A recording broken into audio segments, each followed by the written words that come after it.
Okay, what's so amazing about this course is that normally if it was a smaller audience, so then you feel like, okay, putting in so much effort for a small audience doesn't really pay. But this topic, I love this topic. This is what this is where my heart is. So that makes it fun and enjoyable for me as well. So let's start off on page 8. We're going to jump right into some case studies, and we're going to do an informal poll, ask you what you think about these 4 cases. So let's start with case study A. That's good. Okay, today's lesson is titled Beyond Good Neighbors. So let's start with case A. And I do want to mention those that are seeking credits and are joining us on Zoom. There will be a code word mentioned halfway through the class. And so pay attention for that code word. You'll need to write it down to receive your credits. Okay, so case study A on page 8. Nicholas Young considered himself a lucky man. A German who immigrated to the United States in 1848, Young had worked hard to carve out a living for himself and eventually prosper as the owner of a mortuary. Mortuary. What is a mortuary? Where they keep dead people. Okay. Funeral home. A burial home in San Francisco. The business allowed him and wife Rosina to purchase a modest lot on top of a California street hill, where they built a quaint cottage-style home and planted a beautiful garden. Every day, California sunlight and fresh air would stream in through their windows. Young had no reason to believe that anything could interrupt his idyllic life, or that one person could somehow deprive him of the beautiful days he had worked so hard to enjoy. But Young also hadn't accounted for Charles Crocker, a very rich and very petty man who would eventually become both his neighbor and the bane of his existence.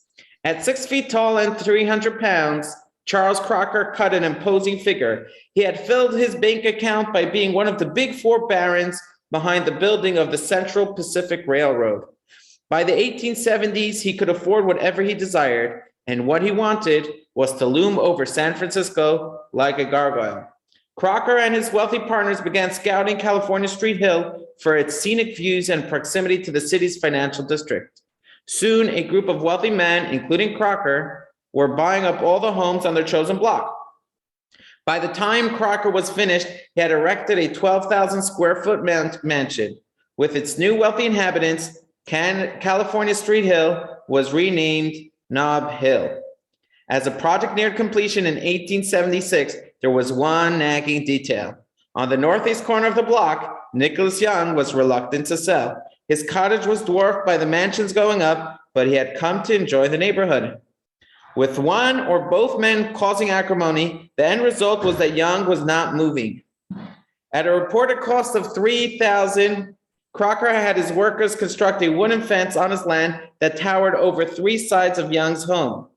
With its 40-foot tall panels, the enclosure acted like a window shade, blotting out the sun and cool air and immersing Young in darkness. Should Charles Crocker fence be legally allowed to stand? So what do you think? So Stan says no, but he's doing it on his own property. What do you think, Ken? On the other property. Well, it happens all the time in Manhattan where they build one building next to another building and blocks out the view. He's just doing it for spite. Okay, so we have the case of the spite fence. So he's building it just to bring pain to his neighbor. Okay. Let's move on to case study. So what do you think in court? In court, they would ask Charles to take down the fence or he'd be allowed to leave it? Well, the zoning laws, but I would take it down. I would have him take it down. Okay. And assuming there was no zoning laws, assuming there's no special zoning ordinance that he went against. Okay. Let's go on to case study 2. Rachel maintains a large and beautiful flower bed in her yard, but one day her neighbor Joe built a high wooden fence between their properties that cast shade over the garden, causing the flowers to die. When Rachel asked Joe why his fence needed to be so high, she was told that it was necessary to protect his birds from cats entering the property. Rachel offered to replace the wooden fence with a glass screen at her personal expense in order to allow her flowers to receive sunlight without exposing Joe's birds to danger. But Joe refused to allow Rachel to replace the fence without offering any reason. Should Joe be legally required to allow Rachel to replace his wooden fence with a glass screen? It's not nice, but he's probably in the legal right. I had a friend that bought a house and the neighbor was very nosy and it bothered her very much. And she could only erect a fence up to 6 foot high because of zoning laws. And she got around that law by planting bamboo along where the fence was. Yeah. But there are zoning laws and dependent on the zoning law. Let's say the wooden fence met the zoning law, right? He was, and now she says, well, you just need a fence to protect it from cats. Glass would provide the same benefit. Right. And glass would also help the sun pass through and nourish my plants. I'll pay for it. It's not at your expense. Can she force her neighbor to accept this proposal? I don't think she could. Okay, let's look into a new case. Okay, I'm going to adjust the case slightly because I know where everyone's going to go. Case study C. This is on page 11. Michael moved into a new house next to Starbucks, right? And he decides, why pay for Wi-Fi when I could just use Starbucks Wi-Fi? What do you think? Is that okay? Starbucks tells him to get off the Wi-Fi. It's an open network. What do you think?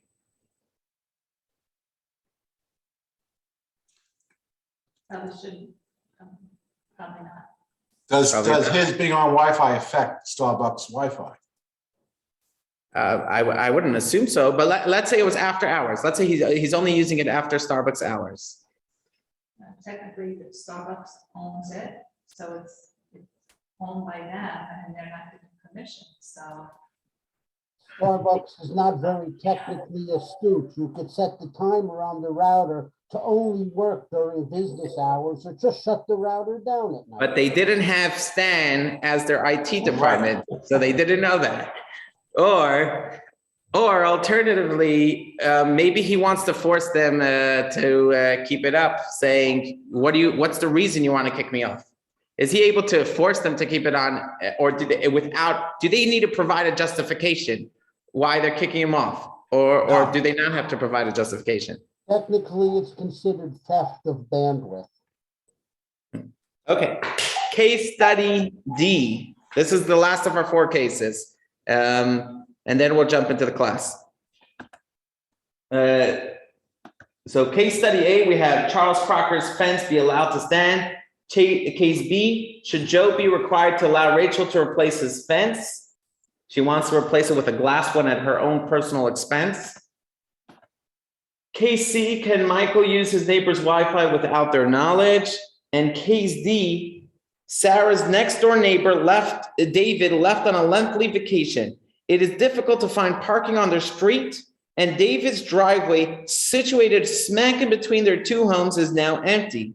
Sarah wishes to park her car there while her neighbor is away. Can she do so? No. Let's say she wants to bring the washing machine into her home, and she wants to she's just putting her car there for a half hour. They're anyways away on vacation. Can she do that to help her get her washing machine into the house? What do you think? I don't think there'd be any harm to it, and she would have no knowledge of it to object to it. So you're saying it's okay or not okay? I would say it's okay. So what happens if she decided, okay, anyways, it's allowed for a half hour, so let me do it for 3 months. They're in Florida. Well, without permission, I would say no, but I have a situation where my neighbor is gone for half a year. In the winter, he goes to Florida, and he asks us to park in his driveway so people don't know he's not home. Very good, very good. Smart person. So about the Wi-Fi, there's a joke about a teen is by a funeral, and he asks in the middle of the funeral, "Does anyone know the Wi-Fi password?" And the rabbi's astounded. He says, "Have you no respect?" He said, "Is there any spaces, and is that all uppercase?" You know, he thought that's the Wi-Fi code. You know. So let's take a broader look. And so those are our 4 cases to think about. And we're going to take a deep dive into Jewish civil law. It's people don't think that Judaism has anything to say on Jewish civil law unless you study in yeshiva. And then you think that the only thing Torah has to say is about Jewish civil law, because day in, day out, where you're studying in yeshiva in the Talmud is all these cases about neighbors have a fence and they fell down, who has to pay for its rebuild? 2 people find an article and they want to claim it first, and they're holding on to it, fighting over it. And there's all these minute cases. And the question is, why is God getting involved?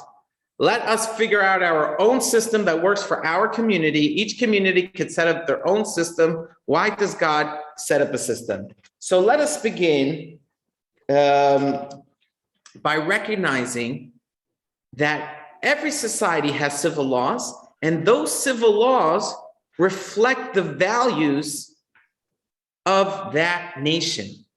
And that's what makes the differences in the civil laws of different nations. It's based on the underlying values that they represent.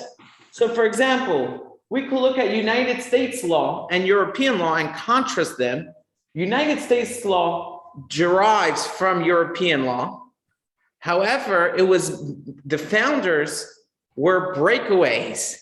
They didn't want to be under the authority of the kings, the monarchs in Europe. So what they valued most was freedom, personal freedom. However, the Europeans weren't dealing with the problems of personal freedom. They were mostly dealing with the problem of the class system and feudal system. And so therefore, their primary values of their system was equality, liberty, fraternity, equality, right? And so they're pretty similar, American law and European law, but there are some differences. For example, when it comes to antitrust laws, monopoly laws, Europe is much stricter because they care about equality, versus America cares about personal liberty, and therefore a company should have more rights to do what they want until it goes too far, because they care about personal freedom. The same thing is when it came to COVID, the restrictions that Europe was able to place was much stronger because they cared about public safety of every individual was much more important to them than personal freedom. And in America, personal freedom was more important, and therefore it was much more difficult for states to pass strict laws. So you see these ideas that the values shape the law. And the same thing is in Judaism. Judaism's civil code are shaped by certain values. So what we're going to do throughout this course is we're going to learn civil law, but not for the case of studying Jewish civil law. The goal is to extract the values of Jewish law. And that helps us, even if we're not going to a Jewish Beth Din, it helps us to understand what Judaism stands for and believes in. And so we're going to extract them in very different, diverse cases. So in this case, we're talking about neighborly rights in this class. And in lesson 2, we'll be speaking about the place of a second chance. What value do we place on giving people a second chance in society? And each class will have its own special, unique topic. Rabbi, quick question. Mm-hmm. Is the Israeli civil law Jewish or is it European? It's British. It follows the British mandate system. All right. So it has nothing to do with Jewish law. Nothing. No, there's no. Almost nothing. Almost nothing. Yeah. Yeah. Mostly the state is the parliament. Their whole system is British. It's just a copy of the British system. Let me actually take a moment to explain the way it works in the Jewish system. when two people have a dispute, they have a mitzvah to go to a Beth Din.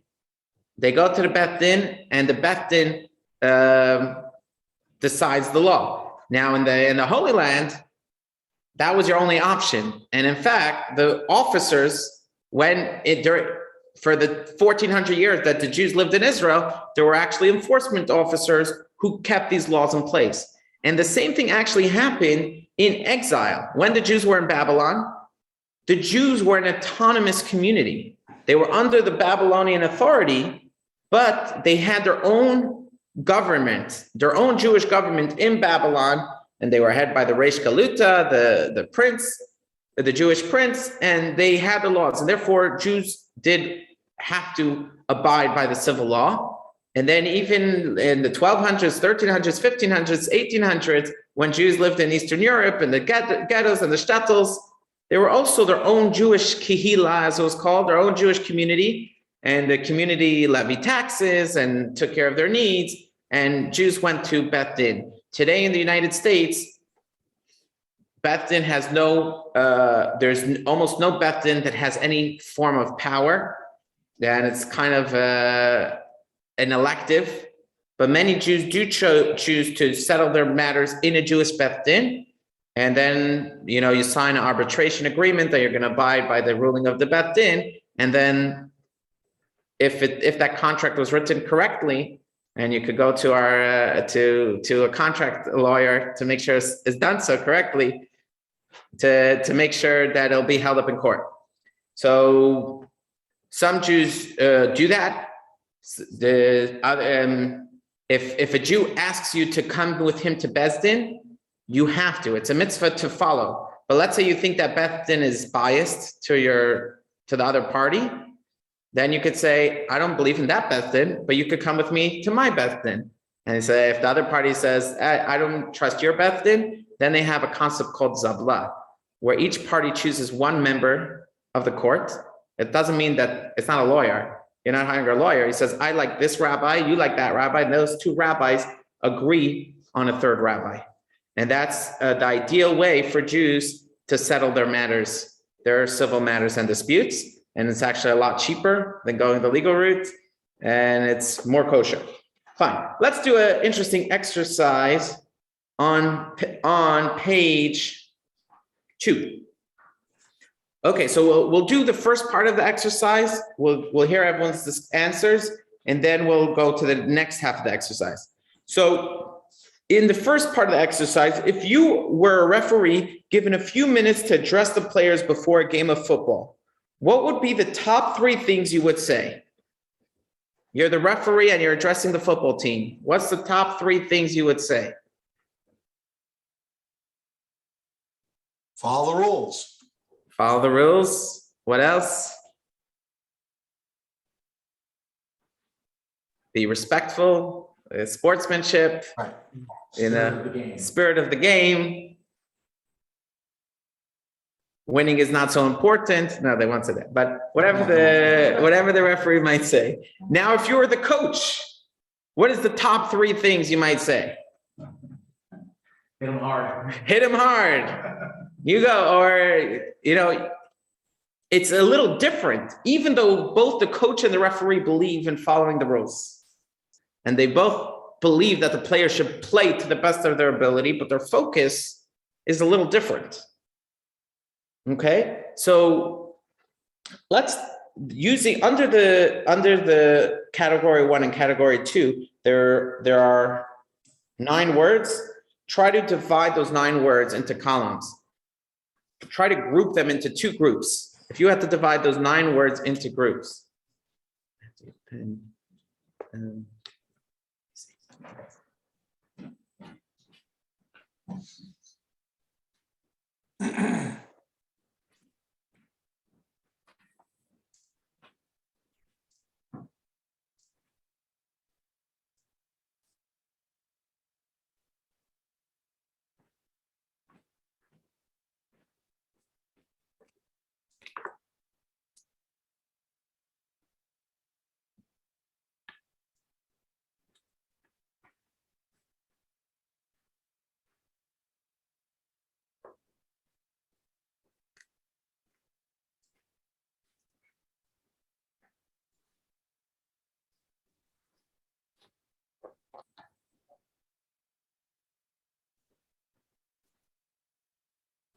So let's go through this a little bit together. So I put in line 1 and line 2, referee on category 1 and coach in category 2. So if that's our group, how we're making the two groups, the referee versus coach, where do you think the parent fits into it? Is the parent more of a referee or more of a coach? Mom or dad. Depending on mom or dad. Very good. And which way? Say mom's more of a referee. Mom. Dad's the coach. That's the coach. Okay. But not necessarily. Right. Depends on the home. Okay. And now a teacher. Is a teacher more a referee or more a coach? Coach, Coach. How about a police officer? A referee or a coach? Referee. How about a rule book? Is that more for the referee or for the coach? Referee. What about a playbook? That's coach. That's the coach. What about the government? referee. Should be a referee. And how about God? Oh. Okay, and that's kind of the point that we're trying to get at. So let's first let's examine modern secular law, how it perceives its purpose. So the Declaration of Rights of Man was drafted by Emmanuel Joseph Sieyès and other people, and in consultation with Thomas Jefferson, and was approved by the National Assembly of France in 1789.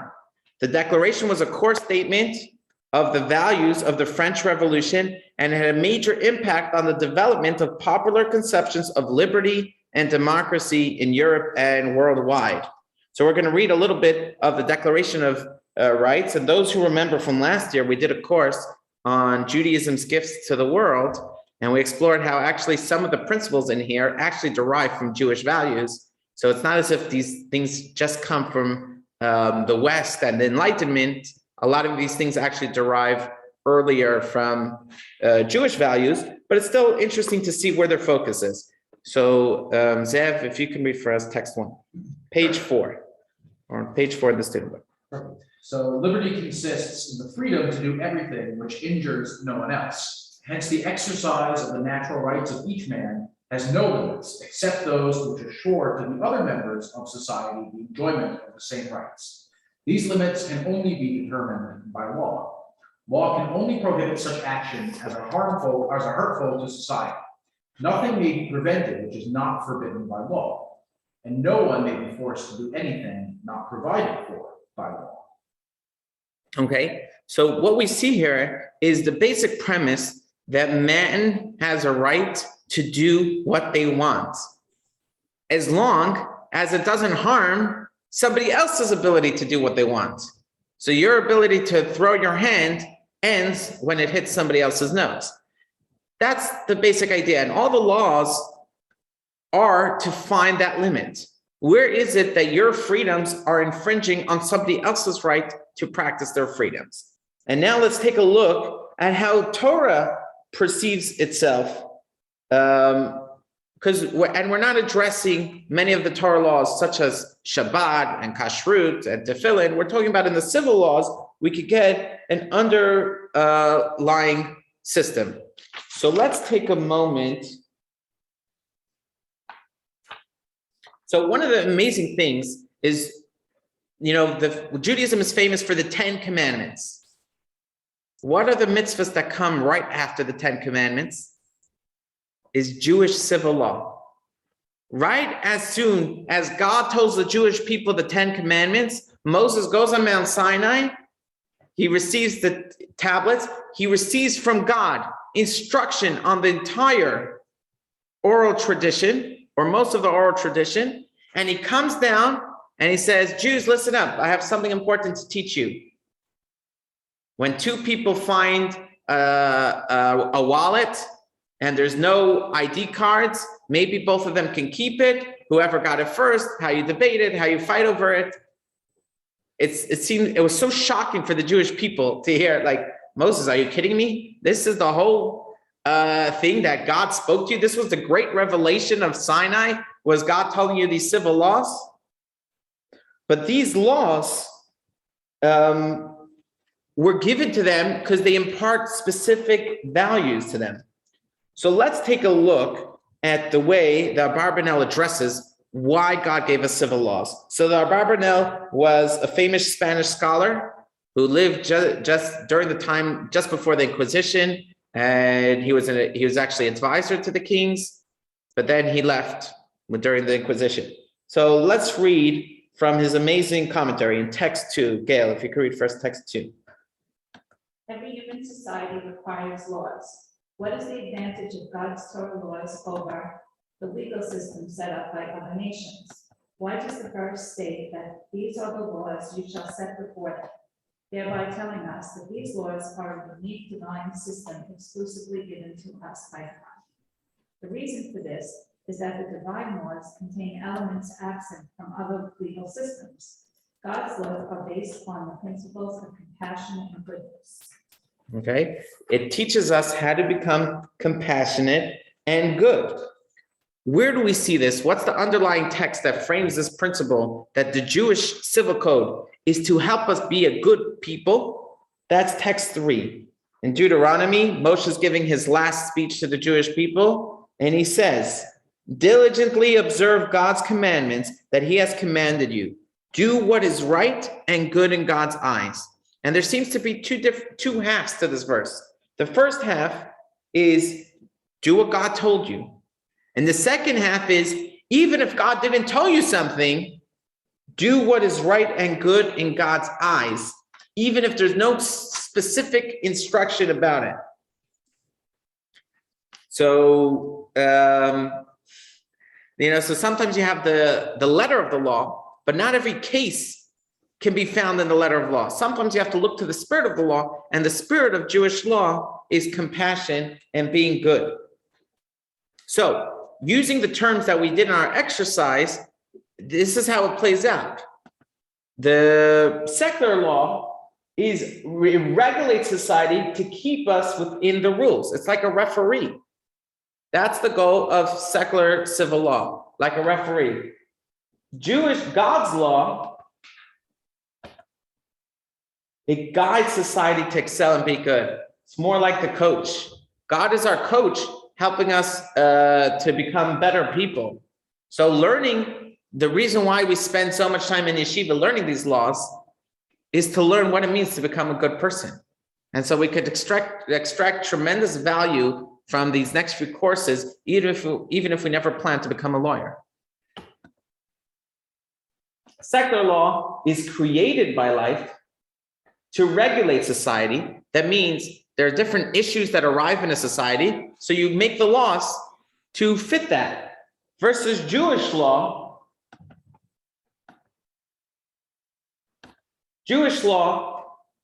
create life. It shapes societies, and it's studied by all members of the society. That's an amazing difference.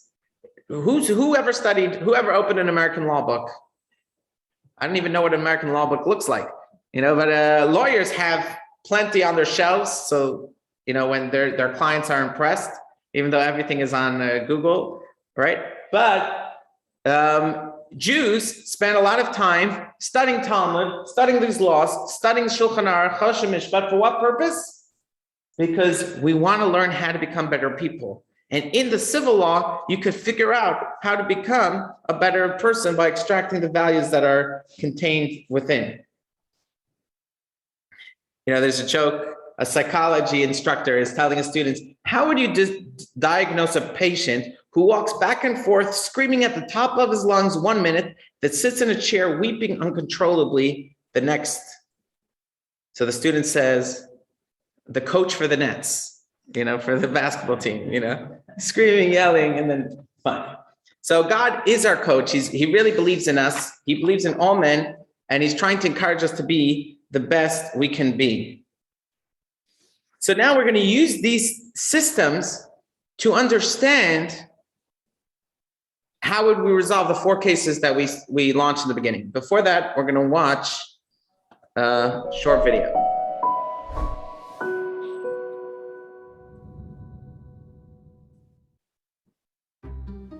If God created the universe in 6 days, It certainly did not take 40 days for God to hand Moses 2 stone tablets. So what was Moses doing up there all that time?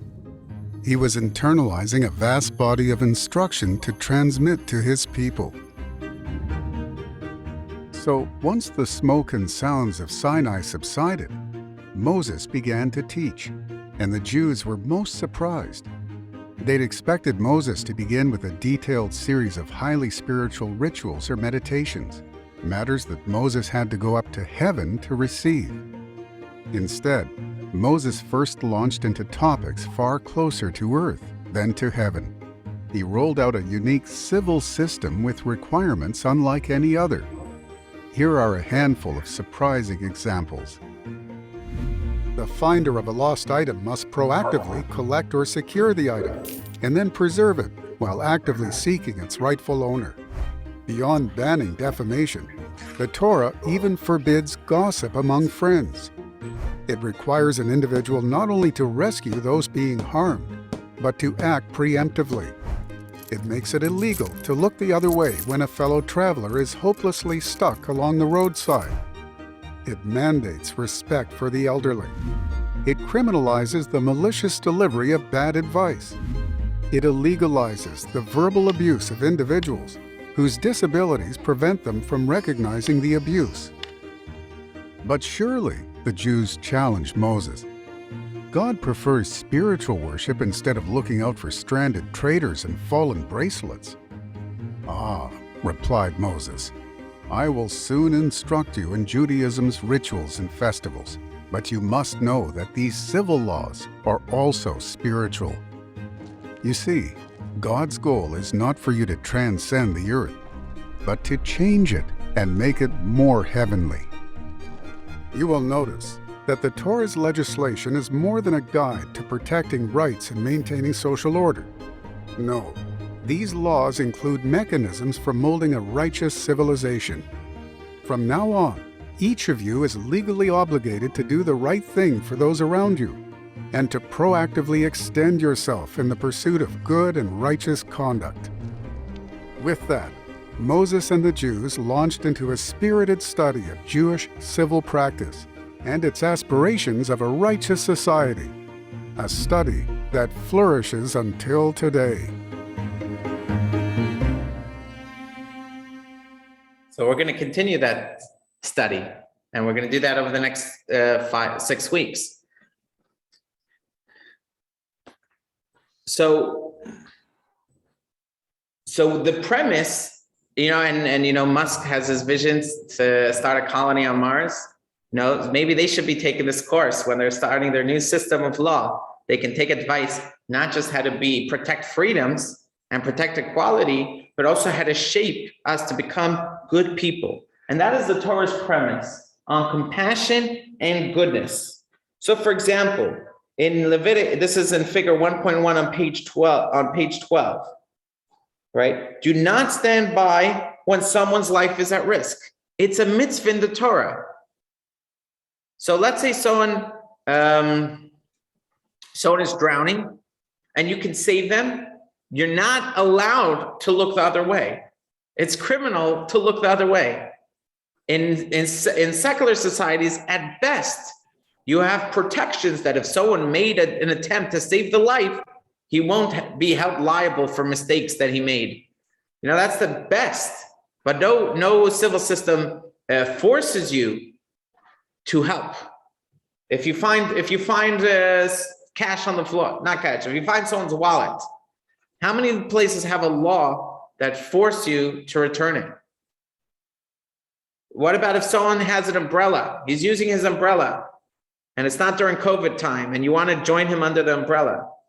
Well, Torah says it's not just about joining. He has a mitzvah to extend his umbrella if he can cover you as well. Provide roadside assistance. How many civil codes make it obligatory to provide roadside assistance? In Jewish law, it's an obligation. If you're able to, you must help. Good night, Alan. How about not spreading gossip? Right? So this is an amazing concept. So, who's that, Stan? Yes, for the first one, do not stand by when someone's life is at risk. Today, most people would just pick up their phone and record it as opposed to assisting. That's right. Commentary on today's society. Yeah.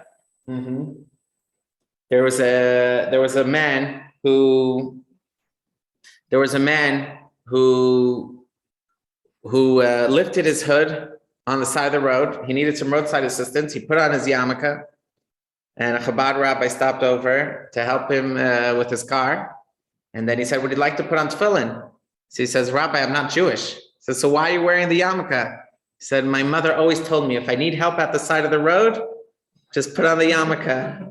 You know, because Jews have this special thing of looking out for each other. You go into hospitals, there's these chesed rooms, these rooms, bikur cholim rooms, where you could get kosher food and assistance. And every Jewish community has societies to visit the sick, to help each other, free loan societies. And these are all obligations.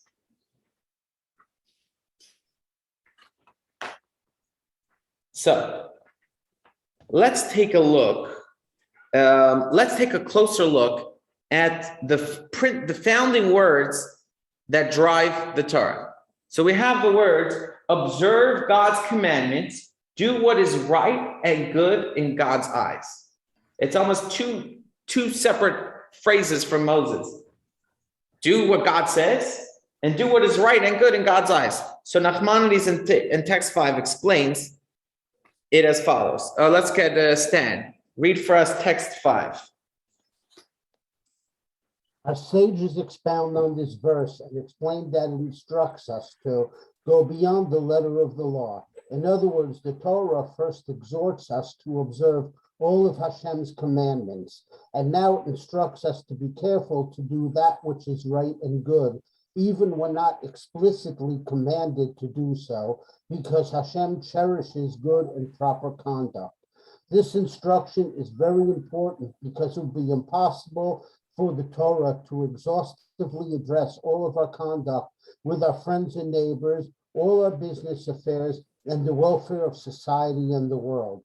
Instead, after offering multiple specific commandments, such as you shall not go about as a gossip monger, do not take revenge or bear a grudge, do not stand by the shedding of your fellow's blood, do not curse even a deaf person, and stand in the presence of the aged, the Torah then concludes with a generalized command to do that which is right and good, meaning to go beyond the letter of the law.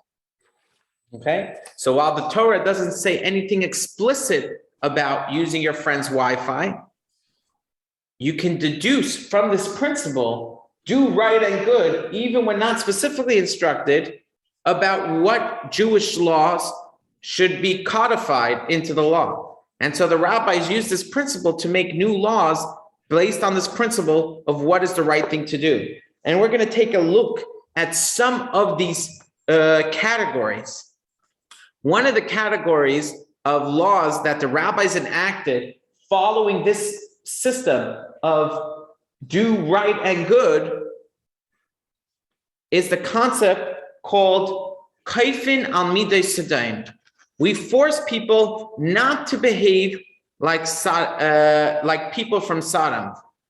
We all know the biblical story in Genesis that there was a nation that was corrupt and evil, and God destroyed that city. Now, people think that what was their punishment for? It was for sodomy. That's where the word comes from. Sodomy, homosexual behavior, but that actually is not the Jewish tradition. That was an evil that they committed as part of the story, but as Yecheskel, the prophet Ezekiel, lays out later, that the main issue was their disregard for their fellow human beings and their unwillingness to help others. Okay? And the rabbis made a rule in the Talmud. Let's look at text 6 on page 15. Kaifin al midah sedaim. A person is compelled by law not to act in a manner characteristic of the inhabitants of Sodom. So what is this category? What is this category of not acting in the characteristic of Sodom. So let's take a look at what is Sodom-like character. So let's look at the statement. What's mine is mine, and what's yours is yours. Who agrees with that statement? If you agree with that statement, raise your hand. If you disagree, put a thumbs down. Okay, two people are raising their hand. Adam, you want to weigh in? What is mine, and what's yours is yours. Is that a good view to have in life, a bad view? I would say no. Okay, so the ethics of our fathers and the Mishnah says this is average character. This is normal, expected behavior.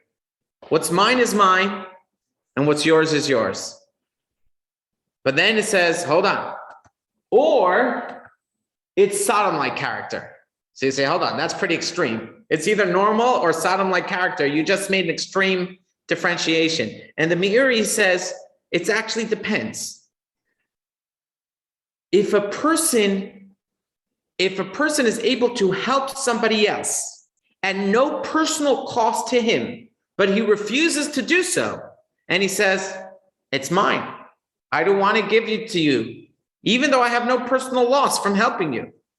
But it's my umbrella. I don't want to share the umbrella with you. That is Sodom-like characteristic.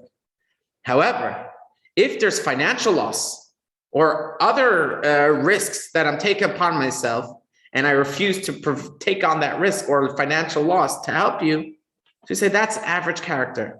That's normal. You don't have to take on financial debt or risk to help others. It is pious. It is midas chasidus. It is pious to extend yourself further, but you don't have to. So this is the major distinction. If you stand on your rights, it's my rights. I'm entitled. This is mine. But what about the other person? You could help someone for free. It's at no cost to you. And you say, no, it's my right. And this is one of the areas where Jewish law and secular civil law break down.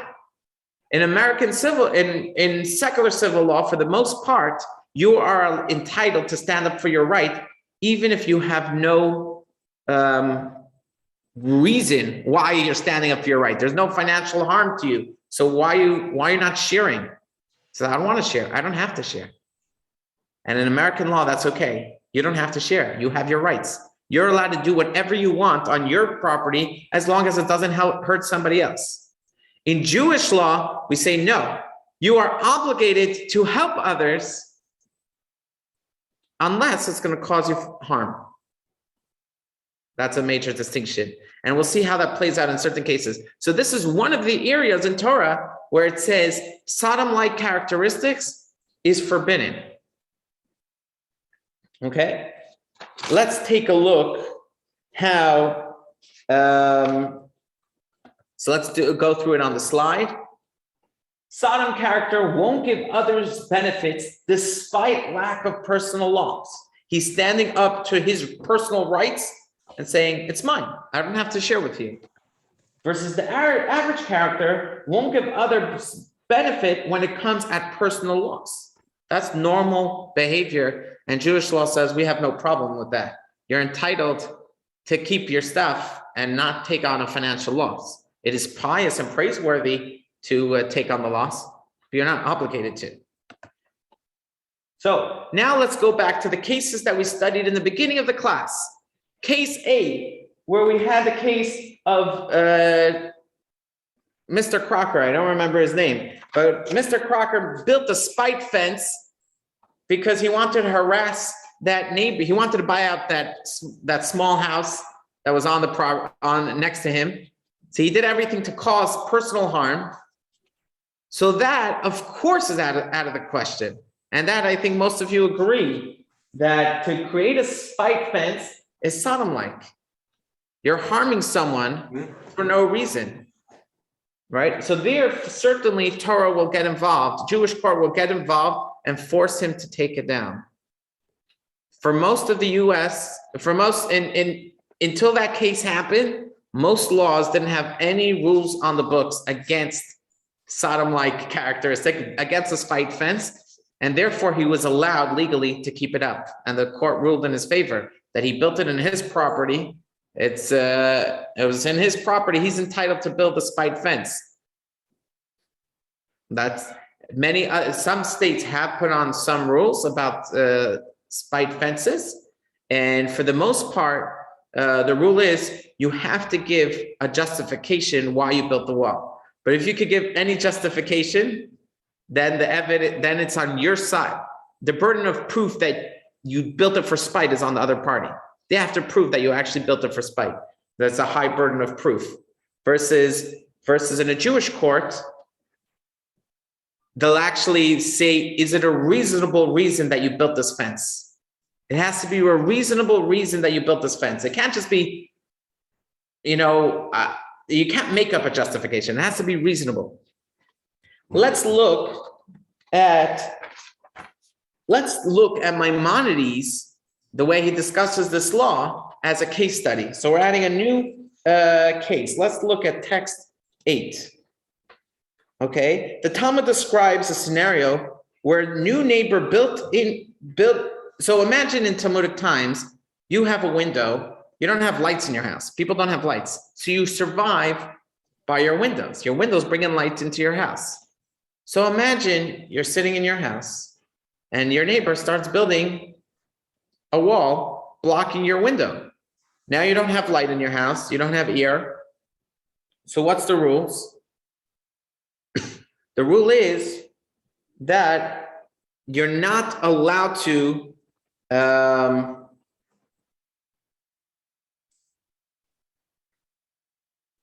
so let's take a look at text 8. Let's get a volunteer to read text 8. Adam, if you could read for us, do you have the PDF? So read for us text 8 I can read it. On page 18. A person has windows set in the lower portion of the wall of his house, and his neighbor desires to erect a building that would block them. The neighbor proposes to solve the problem by installing new windows in the upper portion of the homeowner's wall. If this arrangement won't cause the homeowner any difficulty at all and would not require him to leave his home during the construction, he cannot prevent the new neighbor from performing this construction. The homeowner is compelled by law to allow the neighbor to close the windows on the bottom part of his wall and create new windows higher up. This is because it would be Sodom-like conduct for the homeowner to refuse this accommodation. This principle applies to every situation in which one individual will benefit while his fellow will not lose anything as a result. In all such cases, the relevant party is compelled by law to cooperate. Okay, so John has his house with a beautiful window, and Jane lives next door and wants to build her house. And her house is putting up a wall that's blocking any sunlight coming into John's house. The Talmud, the Torah law says you're not allowed to do that. You're blocking her light. So she says, okay, let me offer a solution. Let me take your windows, put them higher up on your house, and you'll still have access to light. So I'll build my house and I'll pay for the replacement of your windows so you'll have light in your house.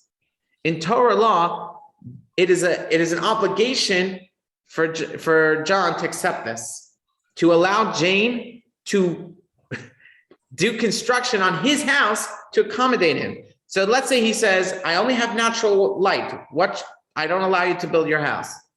And she says, so the issue is light. I can install electricity in your house. Let me install electricity, and then you have to allow me to build my house. In American law, in civil law, in many places will say, no, he doesn't have to allow you to do construction. He had the rights to his property first. He had window rights first.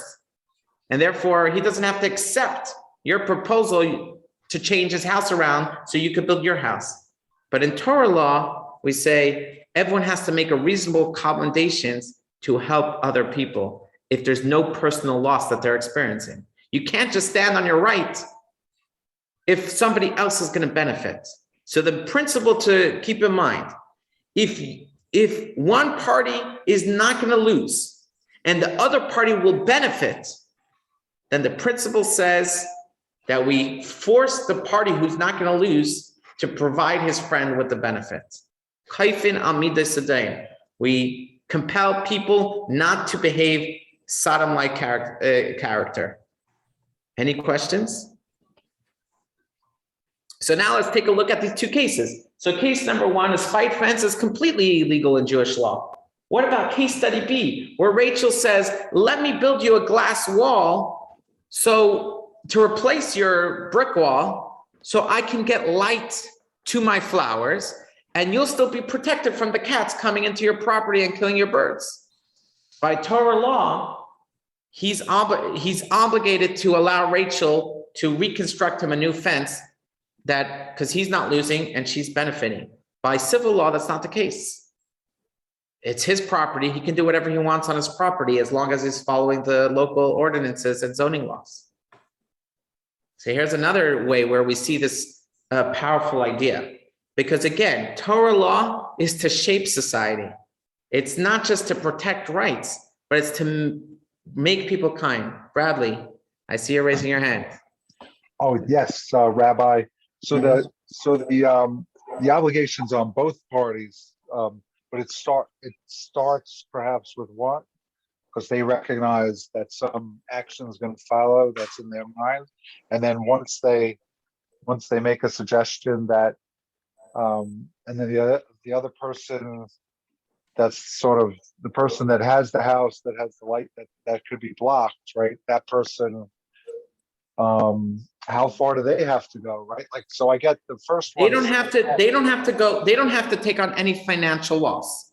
But if the party is saying, I'm going to move you, I'm going to pay for you to continue. In other words, let's say the person had his windows on the bottom half of his wall. So now, even if his neighbor builds a very short house, he'll still be blocking the windows. So the neighbor says, I'm going to build myself a short house and I'm going to pay for moving those windows higher up on your wall. The neighbor has to accept that proposal because he's not experiencing any financial loss.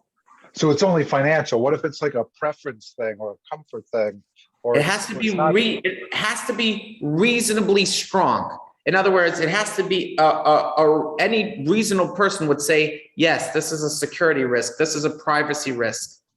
But if the person could provide a solution and says, I'm going to pay to make sure there's no privacy concern, there's no security concern, a person is not entitled to just stand up for his rights.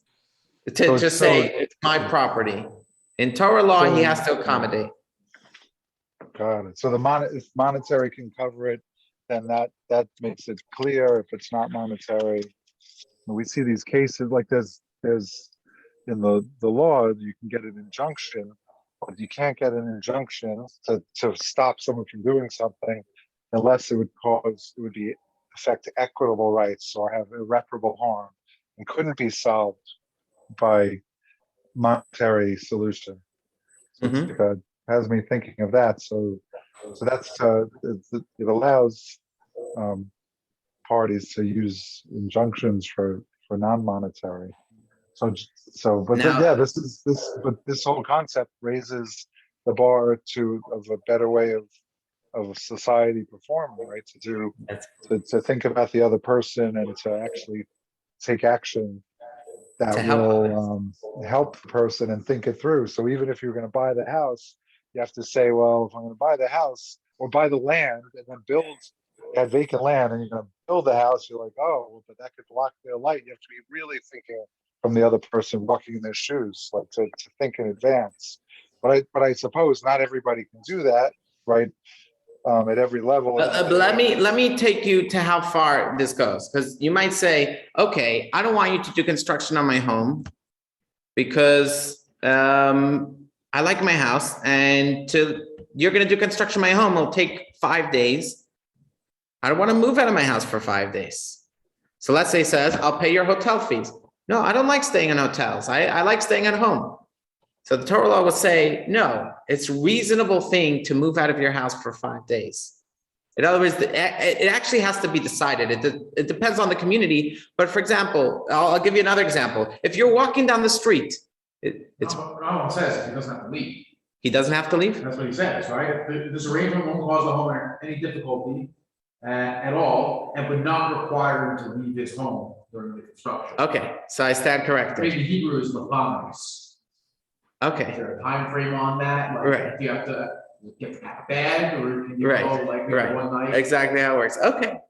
Okay, and why you have to leave, in other words, maybe Convenience. he doesn't have to leave the home, he could stay in the home. So I'm saying, But it's not- You right. have to do it, right? As long as he Right. doesn't- Right. So let's say you're walking down the street and you find somebody's wallet. And you're like, okay, it'll take me an hour to help the guy recover his wallet. I don't want to waste an hour of time.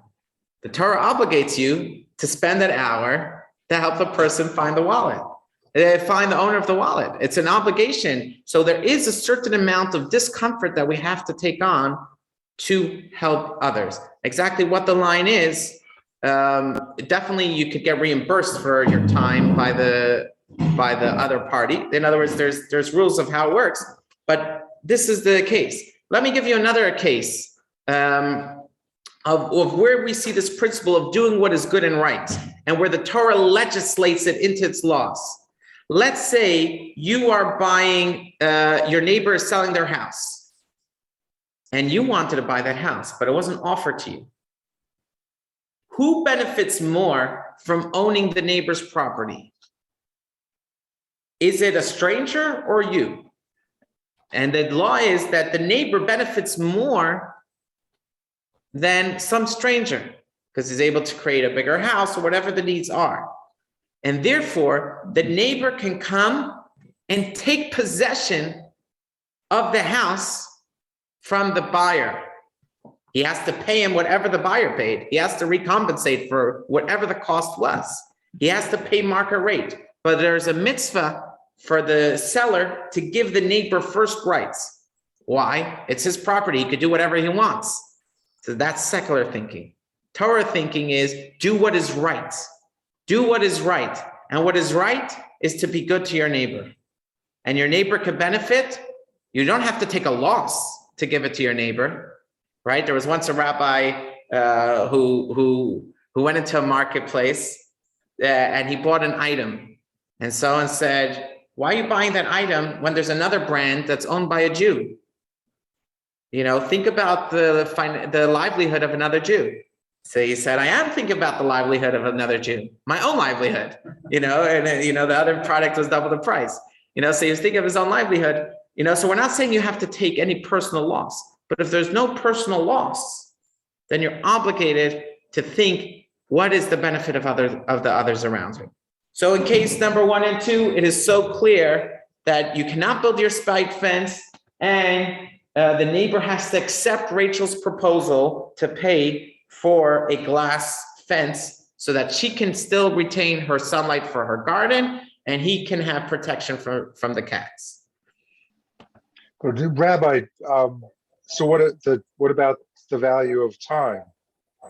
Right, time is not, if someone wants to do something else with their time, that's fine. You should give that up.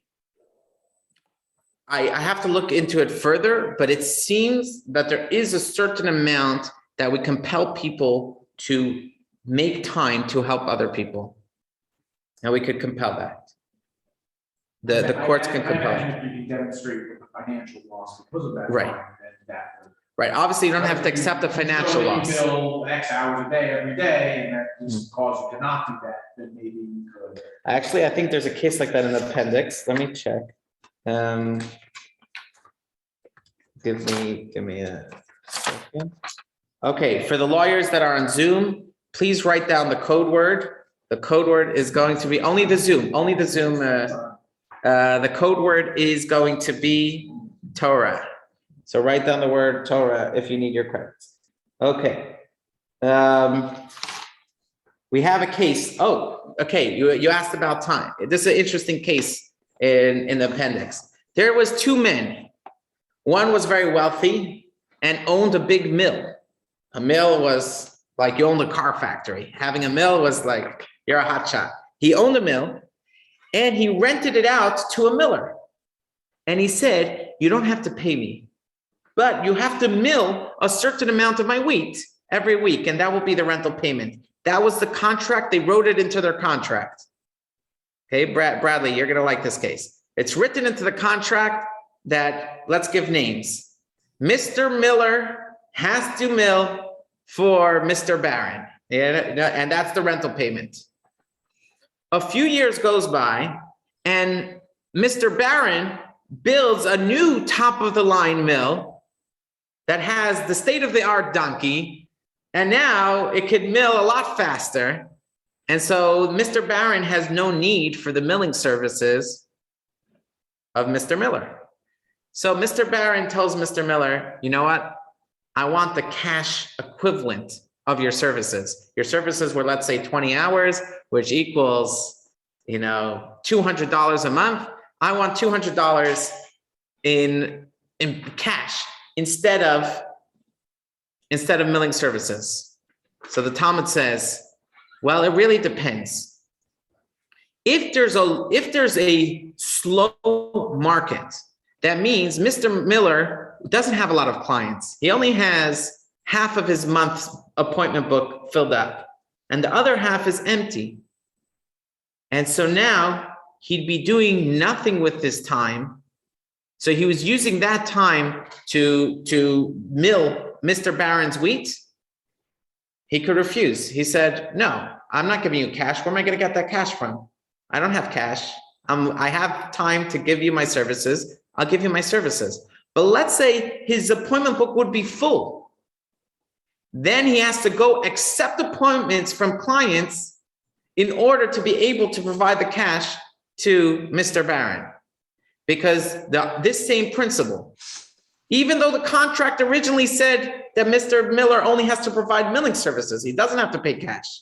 But because he has no loss from agreeing to now, he has no loss, no financial harm from updating the contract, that they'll both benefit. Mr. Barron will benefit because now he has cash, and Mr. Miller was milling anyways. So there's no difference to him. So the Torah says he has to disregard the technical words in his contract that says he has to provide milling services. He has to update it and accommodate Mr. Barron's request to provide cash. This is the step that the Torah goes, and you have to be a good person.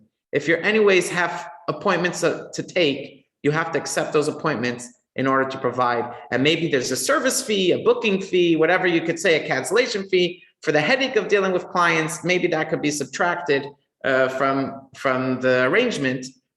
But he definitely, if it's able to be a situation where that you're not losing because you'll have appointments anyways, and I'm gaining because I'll have cash because I don't need the milling services anyways, he has to make that accommodation. Any questions? Okay, let's now go on to the next case. Squatters' rights. So let's take just secular law asks, does the fence builder have a right to build? In some secular societies, the spite fence would be illegal, but non-spite fences like Joe's wooden fence would not be. Joe built his wooden fence. It's not illegal as long as it's following the zoning laws, he's entitled to it. But Jewish law says you have to make an accommodation. What about the case of parking your car on your neighbor's driveway while they're vacationing in Florida? Are you allowed to do that? So let's take a look at at the Talmud, what the Talmud writes. Let's look at text 9 on page 20. Okay. Bradley, can you read for us text 9? I don't have the book open. Is it just on the screen? No, I don't have it on the screen. Okay, so Ken, read for us text 9. If one lives in his fellow's yard without the latter's knowledge, does he have to pay him rent or not? The question is in regard to a yard that is not on the market for rent, but the squatter is a person who usually rents. What is the law? Can the squatter say to the owner, what loss have I caused you? Or perhaps the owner can insist, look, you have benefit from my property instead of paying rent elsewhere. This is a case in which one individual benefits while the other does not lose anything. The Talmud concludes, Rabbah, the son of Rav Huna, stated, my father ruled in the name of Rav that the squatter does not have to pay rent. So here we see the Torah rules, and this is, notice the language is past tense. We're talking about a case came before the judges. So it obviously, and then we'll see further, if, let me jump a step. If a guy says, get off my property, you have to listen. But we're talking about a case where the guy didn't ask permission. He moved in, he used your driveway to load his laundry into his laundry machine into his house, or he used it for weeks on end. And you said, hold on, the going rate for parking spots and driveways, you can use the app Neighborly or whichever app, and you can rent out your driveway. I don't rent out my driveway, but if I did, I would have made $200 a month. You were there for 3 months, you owe me $600, right? Can he demand the $600? They say, hold on, do you usually rent a place out? No. So you're not losing anything by him taking the spot for 3 months. And on the contrary, as Stan told us, you provided security benefits. People think the owner's home, and now, so that's a side justification. So since your neighbor benefited, you're not allowed to demand payment from him, exact payment from him, because you didn't lose anything. You're going to leave it empty. So therefore, you have to make a reasonable accommodation. Now, then the question goes, what about into the future? Why can't the guy argue, well, you're anyways on vacation for another 6 months. I demand in court that the court should allow me to stay here forever, despite your demand. So we say, actually, that's taking it a little too far. And the consensus view of the majority, almost all, there is one opinion that's exception, the Mordechai, he's the exception, but almost all say in the case of a person protesting, you have to listen to his protest. Why? Because that is one of the values of when you pay for something, what are you paying for? You're not just paying to use it, the property, you're also paying for the right to decide who goes on your property. So for whatever reason, in the case of real property, and we're not talking about, we're going to address a different lesson to, someone wants to borrow your talis and shul, and he didn't ask your permission. That's a whole nother discussion. But we say, a guy's allowed to protest and say, get in my house. I don't want you in my house. That's what he paid money for. So don't take it too far to say, what do you mean? You have no loss. I can move into your house. It doesn't go so far. It goes for, you cannot collect damages but you have a right to say who gets to live in your house. So let's look at text 10. What? Is it too petty for the property owner to say, well, there's wear and tear on my driveway, I'm gonna have to get it blacktopped at a faster rate? Like, is that taking it too far also from the property owner's point of view?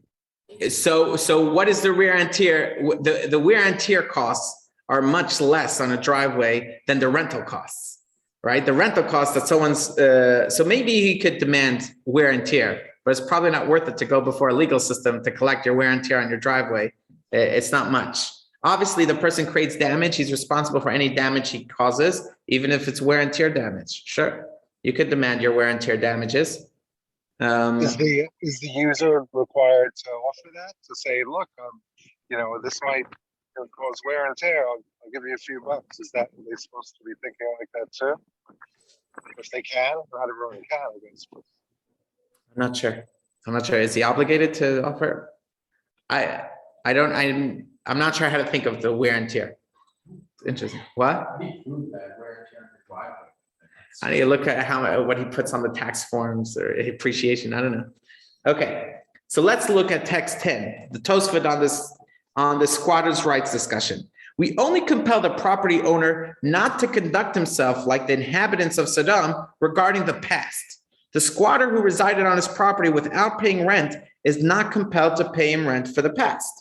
At the same time, it is clear that the property owner has the right to protest the squatter's presence and need not permit the squatter to remain on his property into the future.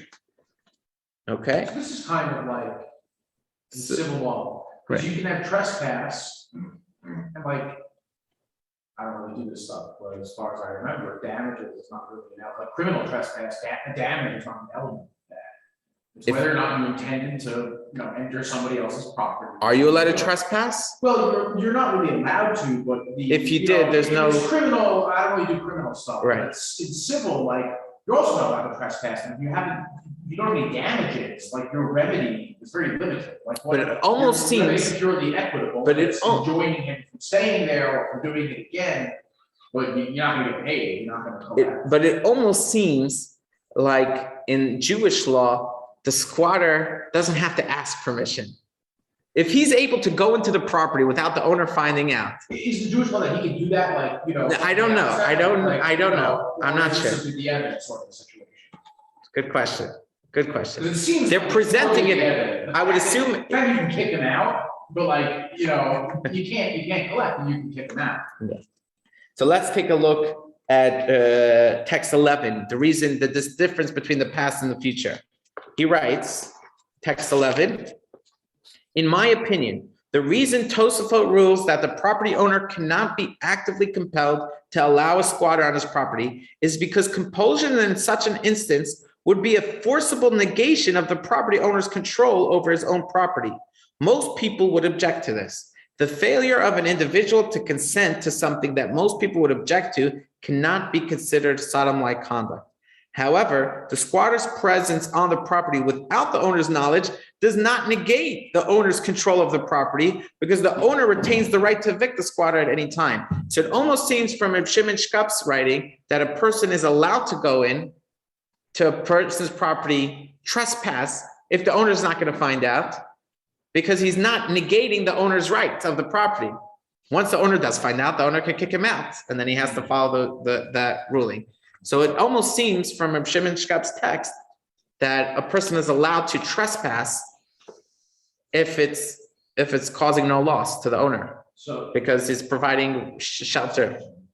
in civil law, we have this concept of common law, really. It's adverse possession, which depends on where you are. If you're on somebody's property long enough, and usually I think in New York it's 10 years or maybe 20 years, 10 or 20, and you're there long enough, and like if you do like the most minimal thing to improve the property in any way, that's one of the elements. You actually can get title to that property under certain circumstances. Right. So we say, it seems from here. But only if the owner knows about it. If the Right. owner doesn't know about it, you Right. can never get title to that property. Right. In Jewish law, if you have the deed, so that you're the owner forever. However, no, right.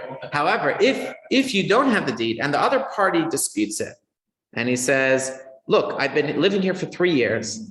I claim I inherited it. And you never protested that. The fact that so he has to have a claim.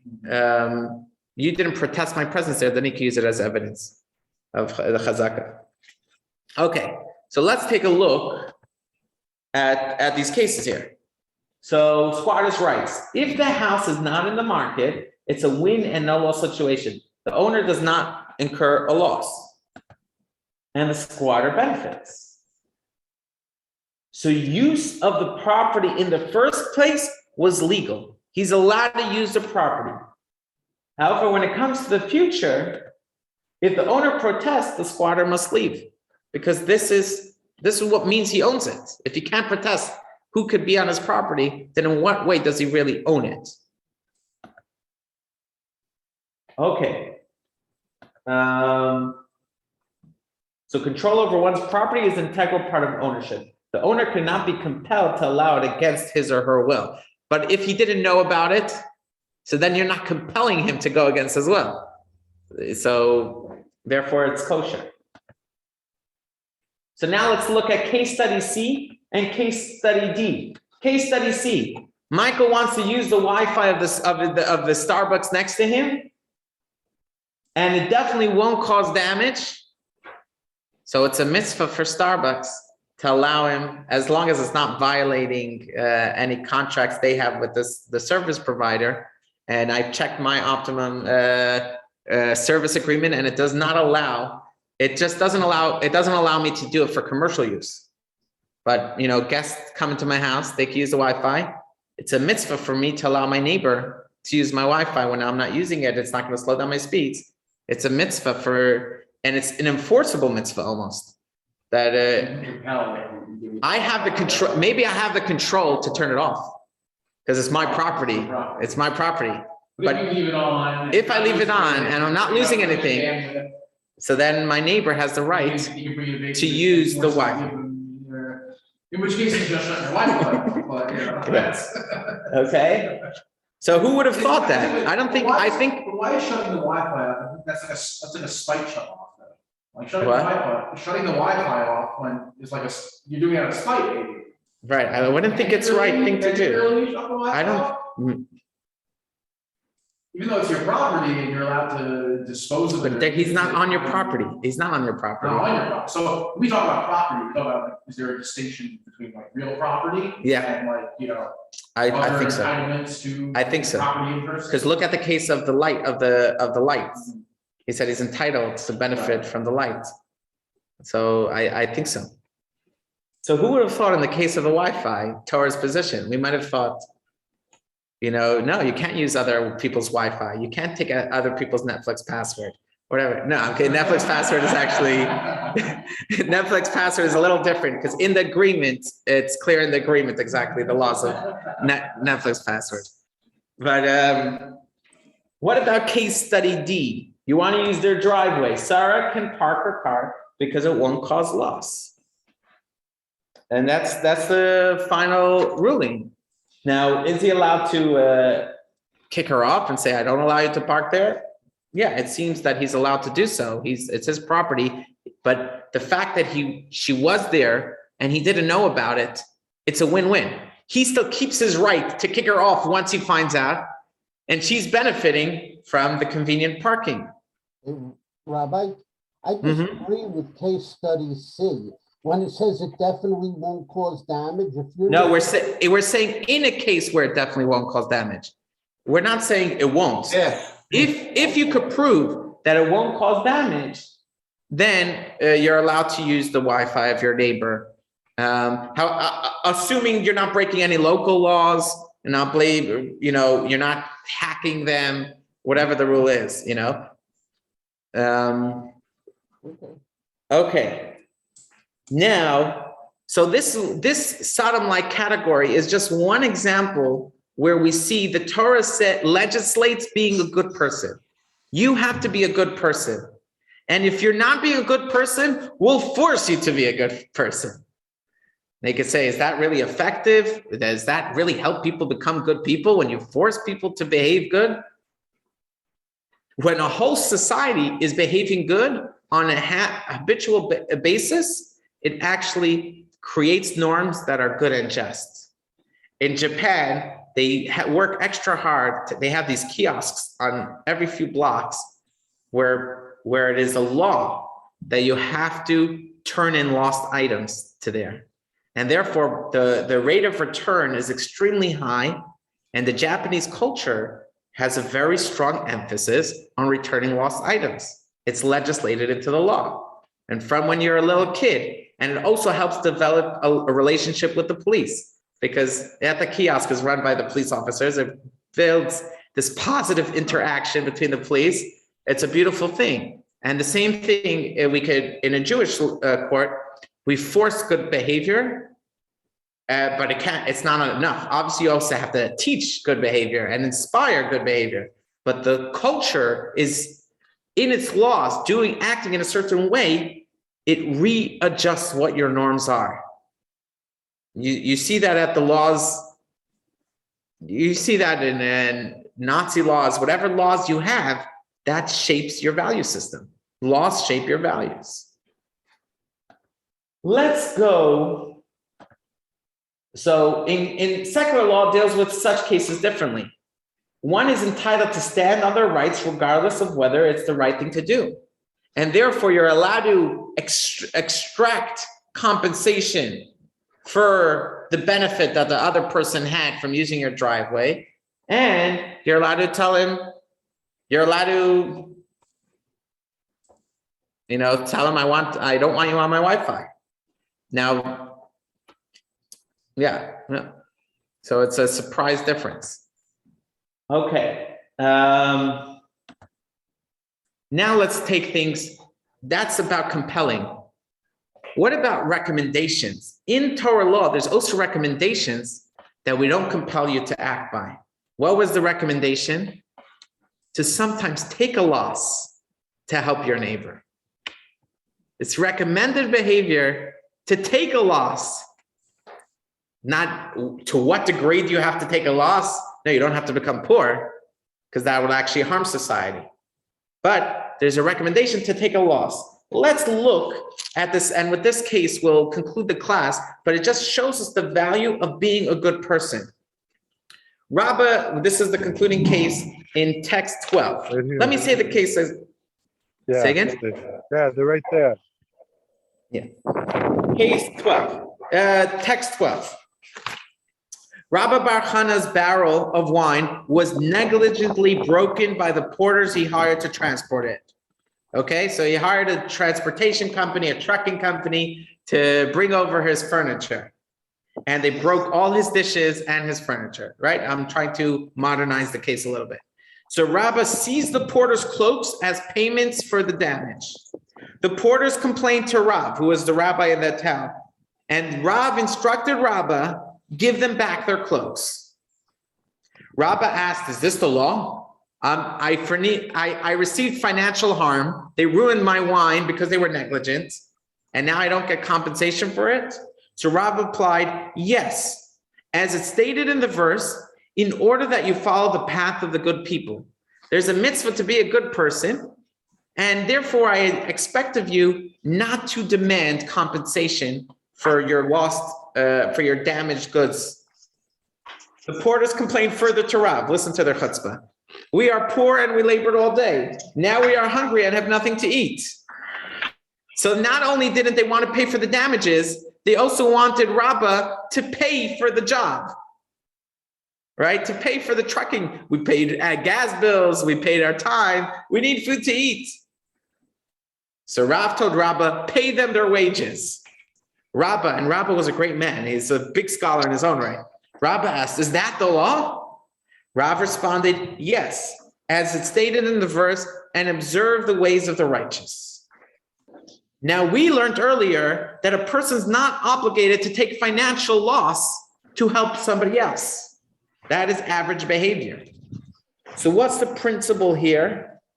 The principle here is that Rav said, Rabbah, you're not a regular person. You're not average. You're pious. So the Torah obligates the pious to act piously. And you're rich too. So to be pious means not to collect damages that you're entitled to if it's going to harm these poor people. And it also means to pay them because they're poor people and they need the food. An average person will never be forced that. Never, because they're average and they're not expected to bear a financial loss. But Rav was saying, for you, the law is different because you're pious and wealthy, and therefore do what is good to them. For you, you lost a few barrels of wine, but for them, this is their life. And true, they were negligent. And true, in a regular, if we had an actual bet in a court case, you would be entitled by law. But I beg you, part of this principle is another principle, and that is the mitzvah for parties to compromise before they come to the bet din. The first thing a bet din does when they hear two sides, they say, before we make a decision, can you guys come to an agreeable compromise that is good for you, a win-win for both of you? Is there a meeting ground where both of you can accept? And this is preferred than arriving at the truth of who's right. If the parties can't come to an agreement of a win-win, then the Torah says it's a mitzvah for the court to find the truth. And even if that means that the poor person will suffer a big loss, We say what's true is true. And the poor person owes the money, he owes the money. We don't care if you're poor. And the rich person could afford the loss. But that's for the average person. For the pious person like Rabba's telling me, you're pious. You should accept to go beyond the letter of the law and not extract your entitled restitution. And not only that, you should even pay for them. So let's put this in a little chart. That a good or righteous person would sustain personal expense for another. Rav was telling Rabbah that for a person like him, such behavior is considered morally obligatory. Morally obligatory is not the same as legally obligatory, but he was holding him to that high standard. So we have 3 categories. Obligations specified by Torah commandments, that's called the letter of the law, obligated. Doing the right thing in favor of a fellow, and there's no loss, even if it's not in the letter of the law. Of course, Wi-Fi isn't in the letter of the law. The Torah is not going to speak about Wi-Fi. But even those cases are obligatory. Doing the right thing in favor of a fellow, despite loss, that's encouraged. That's highly encouraged and an ideal that we can all strive for, but it's not an obligation. And the average person is a good Jew, even if they don't keep that high standard. And with that, we conclude today's lesson. And I hope you were able to see the big stark contrast between the values that shape civil code and the Torah law. And I'll just leave you one thought to think about that's debated by Jewish scholars today is, should Jews be advocating for civil law, for secular civil law to be more like Jewish civil law? There's an argument saying, no, it's better that Jews should behave like Jews under the freedom and protection of the secular law, which doesn't interfere, because once they interfere, they might interfere in a way that's not kosher. You know, that's one way of thinking, and other people said, no, but the values, and we should push for those values. And so that's just something for you to think about that will not be addressed in this course, something for you to consider. What is the right thing Jews should be advocating for? Should we be advocating for our values to be legislated into law, or should we leave it at be and continue to practice amongst ourselves as Jews, like Jews? Okay. And there is a companion. Lesson 1. Let's look at the key Beyond points Good video. Neighbors. 1. All legal systems are shaped by their underlying values, but this is especially true of Jewish law. 2. While secular law views its purpose as maintaining social order by protecting individual rights, Jewish law sees its purpose as shaping society by guiding individuals to do what is right and upstanding in God's eyes. 3. Jewish law forbids spiteful conduct. Spite fences are forbidden, and people can be compelled to allow changes to their property that benefit others and come at no personal cost. 4. Certain unauthorized uses of other people's property that cause no harm to the owners are permitted by Jewish law. However, the owner generally retains the right to object. 5. When doing the right thing in favor of a fellow entails a degree of personal expense or loss, Jewish law declines to mandate it, but nevertheless encourages people to adopt this praiseworthy approach. Okay, next class, we're going to learn beyond restitution, which is properly undoing damage. And it's a fascinating look in the criminal law and how Torah legislates repentance into criminal law. It's really fascinating, and I look forward to seeing you next week. There's also a companion site, and I'll include it in the email, the post-lesson email, companion site where you can watch all these interesting debates. For example, there's a discussion on there, a mock trial of how Jewish law will decide on the Boston Tea Party, on where they dumped the tea into the Boston Tea Party or whatever it's called. So that, where Judaism stands on who's right over there. There's all these interesting things on the companion. And so I encourage you to look further. And there's also an appendix or an addendum in this lesson, a beautiful thing. So I encourage you to read that. Those that registered, I will give you, and you're on Zoom, I'll give you a physical copy of the book to bring to your house so you don't have to follow along on a PDF.